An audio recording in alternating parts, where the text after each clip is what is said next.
චංගිස්තාන් ත්‍රස්තවාදීන් සමග මුහුණට මුහුණ ගැටෙන සුපිරි ඉදිරි කොටසක් තමයි මෙතැන් පටන් දිගහැරෙන්නේ.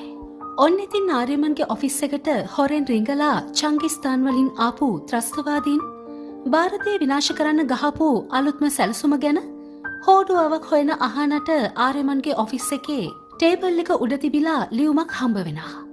ඒ නිර්නාමික ලියුමේ සඳහන් වෙලා තියෙන්නේ අමරනාත් යාත්‍රාවේ යන බැතිමුතුන් ඝාතනය කරන්න මේ වෙනකොටත් සැලසුමක් දියත් කරලා තියෙනවා.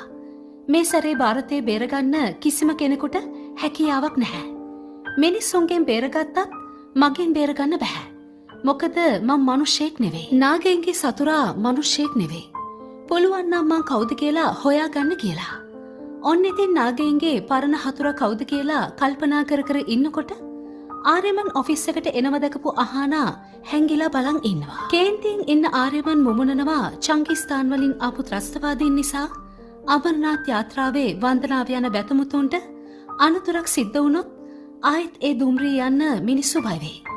චංගිස්තානුවන්ට ඒකට ඉඩ දෙන්න හොඳ නැහැ කියලා ආර්යමන් එතනින් පිට වෙලා ගියාට පස්සේ හැංගිලා හිටපු අහනා එළියට ඇවිත් කේන්තියෙන් මුමුණනවා. එහෙනම් ඇස් ඉස්සරහා ඉන්න සතුරා වගේම හැංගිලා පහර දෙන සතුරවත් මැඩ පවත්වන්න වෙනවා කියලා.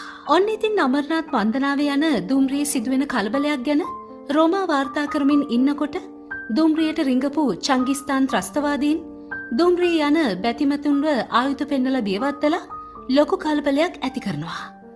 ඔන්න දැන් ආර්යමන්ගේ කැබරමන් කෙනෙක් හැංගිලා හොරෙන් මේ කලබලය වීඩියෝ කරන ගමන් ඉන්නේ. ඒක නොදන්න ත්‍රස්තවාදීන් හොයනවා දුම්රියේ ඉන්න බැතිමතුන් අතරේ කවුද මේ සිදුවීම මාධ්‍යයට සජීවීව වාර්තා කරන මාධ්‍යවේදියා කියලා.